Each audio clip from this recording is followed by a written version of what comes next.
demorou, mas eu apareci, não tinha esquecido dessa resenha. Acontece que no meio do caminho aconteceram muitas coisas, eu lancei o meu curso, depois eu saí de férias, inclusive eu tô com a marquinha da Bahia.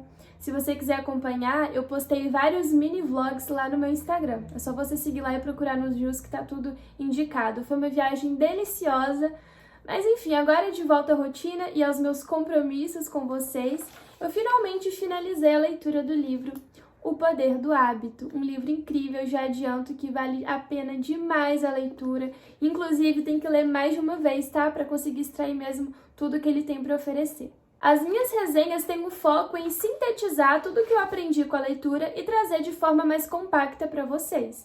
Então, se você é o tipo de pessoa que não gosta de receber spoiler, fica tranquilo. Nesse primeiro momento, eu vou fazer uma introdução sobre do que se trata o livro, quais são as minhas opiniões, e quando eu chegar na parte de falar mais especificamente sobre os conteúdos, eu vou avisar que vai ter spoiler, e aí, se você preferir, você pode pausar e deixar para assistir depois que você terminar a leitura, tá bom?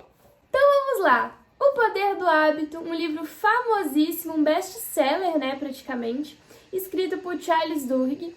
É um livro focado em desenvolvimento pessoal. Como o próprio nome diz, é bem autossugestivo. O Poder do Hábito mostra como que os hábitos são extremamente importantes e até mesmo determinantes em várias situações da nossa vida. Esse aqui é um livro muito denso, muito rico em informação. Não é um livro que você pode ler, por exemplo, antes de dormir, um livro para relaxar, um livro para passar o olho. Ele é um livro, assim, que tem muito embasamento científico, então você tem que ler encarando como um objeto de estudo, sabe? Para você realmente, assim, conseguir extrair o máximo de informações e aprendizado que você conseguir.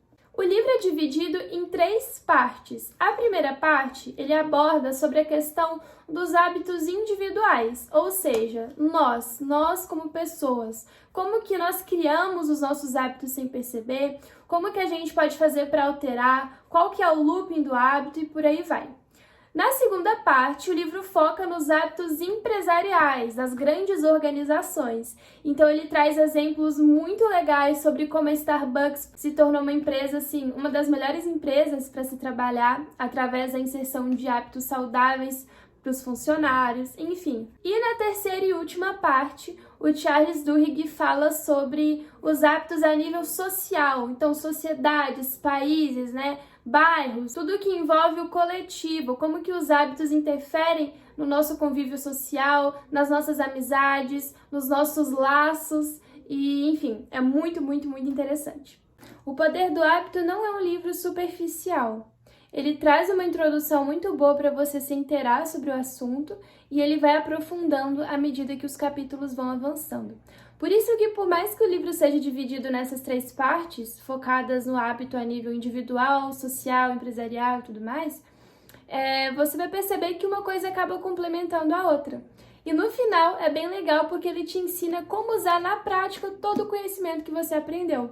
Porque eu não sei vocês, quando eu pego um livro que tem tanta informação, tanto conhecimento, eu fico meio perdida em como aplicar de forma prática. É tanta teoria pra gente absorver que a gente acaba ficando perdido e não consegue executar da melhor maneira. Então, na minha opinião pessoal, é um livro muito bom, vale muito a pena a leitura. É um livro que me ajudou em diversos aspectos, tanto na minha vida pessoal quanto na minha vida profissional. Eu, por exemplo, tenho empresa, então eu preciso lidar com essas questões administrativas, lidar com pessoas, lidar com funcionários, lidar com clientes. E a gente percebe que são coisas muito sutis que a gente vai alimentando repetidamente, que podem tanto nos proporcionar bons resultados, quanto atrasar muito a nossa vida e trazer resultados contrários ao que a gente procura.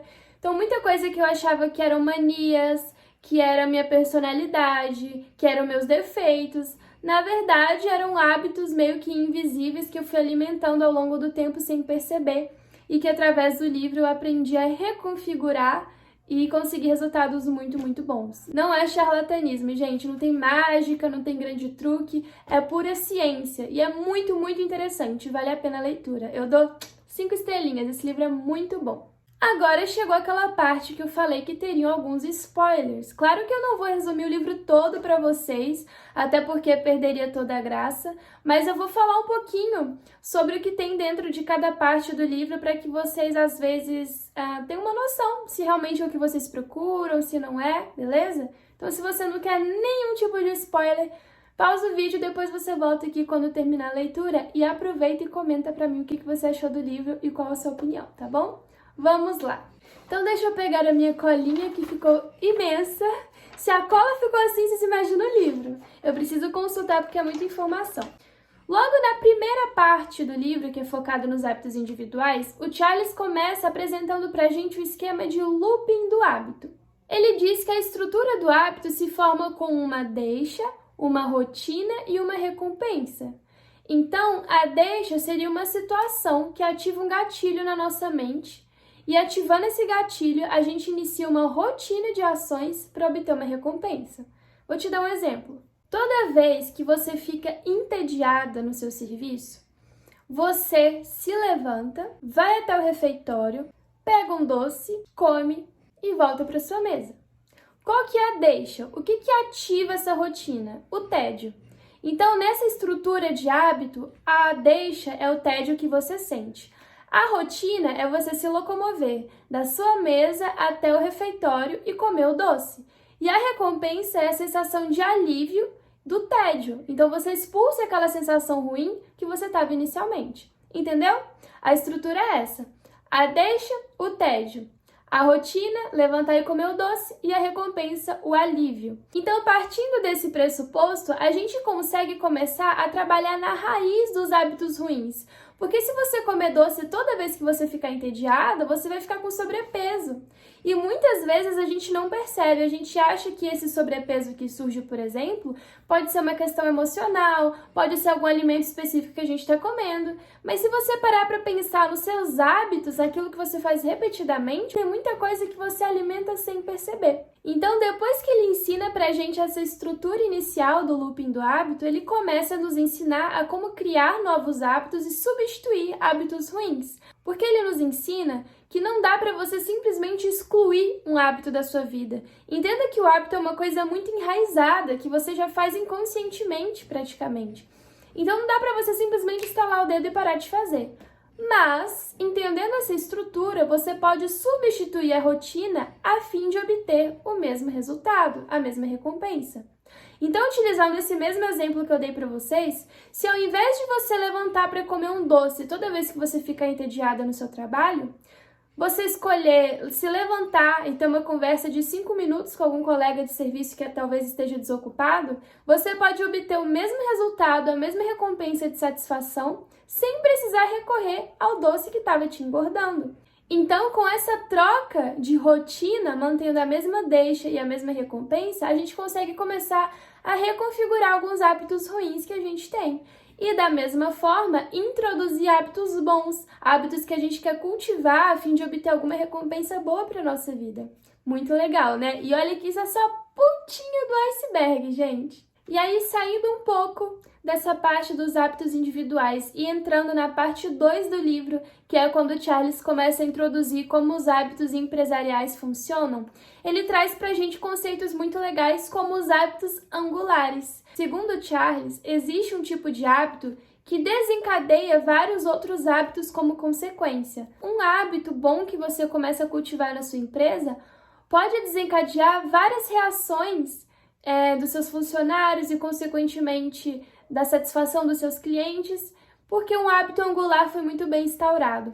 Não vou entrar em detalhes também de como isso é feito, porque você vai precisar ler para saber. Eu vou ficar aqui o dia inteiro se eu for querer explicar o conceito de tudo, tô só dando uma pincelada. Ainda dentro desse tema de hábitos a nível empresa, o Charles trouxe 2 situações que eu acho que me marcou bastante nesse livro. A primeira situação é um exemplo péssimo de como usar os hábitos dentro da empresa. Ele cita um hospital, eu não vou lembrar exatamente o nome do hospital, mas não vem ao caso. O importante aqui é vocês entenderem um conceito, tá? Ele cita um hospital em que os médicos tratavam os enfermeiros de forma extremamente hostil. Eles eram grosseiros, rudes, desagradáveis mesmo. E aí os enfermeiros ficavam com medo de se comunicar com os médicos e os médicos serem reativos ao nível de xingar eles, ou descredibilizar, ou até mesmo custar o emprego deles. Porque pensa, se você é enfermeiro, o seu nível na hierarquia ainda tá aqui embaixo.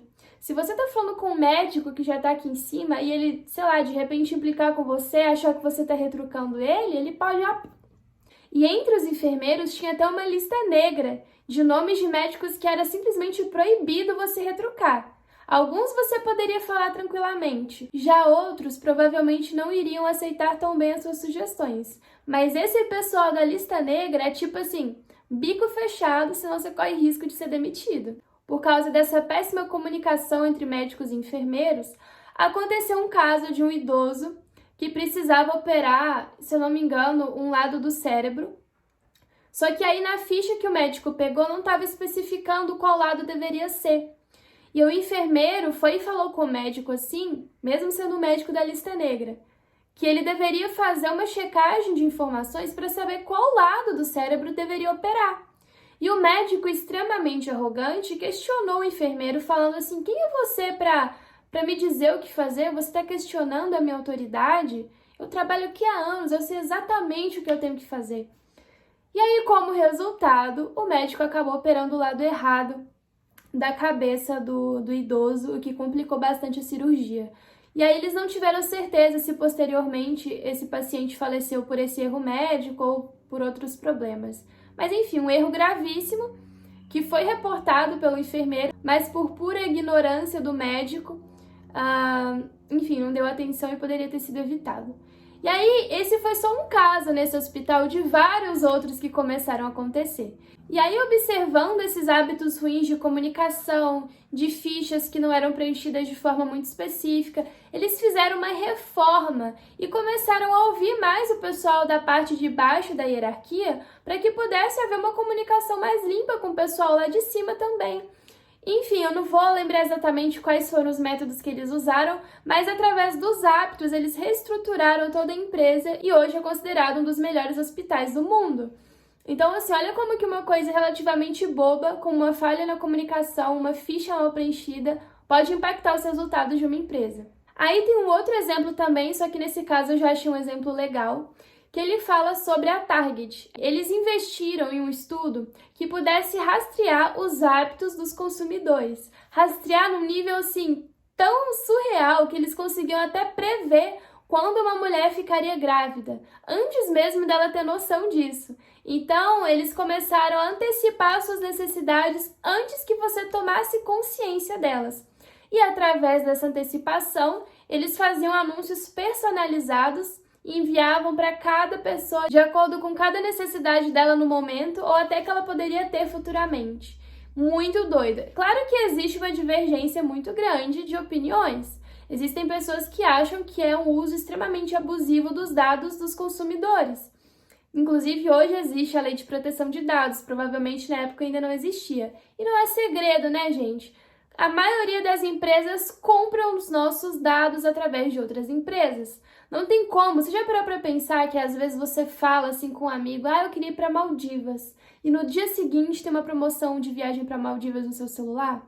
Cara, eu não sei, pode ser teoria da conspiração, mas eu acho que eles utilizam de microfone, câmera, pesquisa, endereço, CPF, tudo que eles puderem ter acesso para conseguir mapear e rastrear os nossos hábitos e oferecer produtos para isso. E aí, por fim, na última parte do livro, que se trata dos hábitos a nível social, a gente tem exemplos muito legais, como Martin Luther King, onde ele fala sobre hábitos locais, comunidades, pressão social. Aconteceu um caso, por exemplo, de um boicote a um ônibus porque uma senhora sofreu preconceito racial. Naquela época, os negros só podiam usar uma parte específica do ônibus.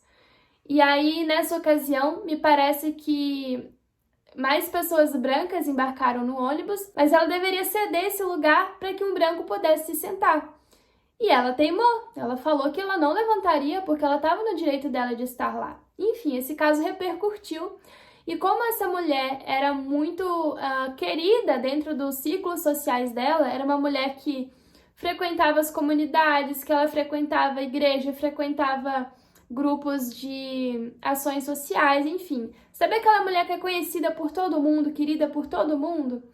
E aí o Charles mostra como que os hábitos sociais, os lugares que a gente frequenta, os laços que a gente cria, acaba transformando uma pressão social ao ponto de todas as pessoas pertencentes àquela comunidade se sentirem no dever de lutar por um objetivo em comum. Então essas pessoas se juntaram para boicotar esse ônibus e mesmo que elas precisassem usar o ônibus para ir trabalhar, para estudar, elas decidiram que num dia específico ninguém ia pegar o ônibus, elas tentariam outros meios. Acabou que não foi tão impactante naquela época, mas acabou plantando uma sementinha para o que no futuro iria virar um grande movimento liderado por Martin Luther King. Muito bacana, né? Vale muito a pena estudar mais a fundo. E aí, o Charles traz 2 casos extremamente polêmicos envolvendo os hábitos e trazendo o questionamento de o que é o livre-arbítrio. Será que a gente tem realmente consciência e poder sobre as nossas ações? Ou os hábitos instaurados inconscientemente pode fazer com que a gente faça coisas que normalmente a gente não faria? E aí ele apresenta o caso de um rapaz chamado Brian, que tinha crises de sonambulismo, e aí ele foi acampar com a namorada dele, se eu não me engano, e ele se assustou, achou que tinha alguém na barraca querendo matar a namorada, e aí ele espancou essa pessoa que estava supostamente atacando a namorada. E aí, quando toda a adrenalina passou, quando ele recuperou a consciência, ele viu que, na verdade, não tinha ninguém lá. Ele matou a própria namorada, quando, na verdade, ele achou que estava defendendo ela. E aí, esse caso, claro que repercutiu bastante e fizeram vários estudos para saber se ele, de fato, estava em estado de sonambulismo ou se ele estava consciente das ações dele. Por fim, ele foi inocentado e chegaram à conclusão de que, nesse estado de sonambulismo, ele não estava consciente dos hábitos, das ações que desencadearam essa reação violenta. Ele não tinha autonomia sobre as suas ações.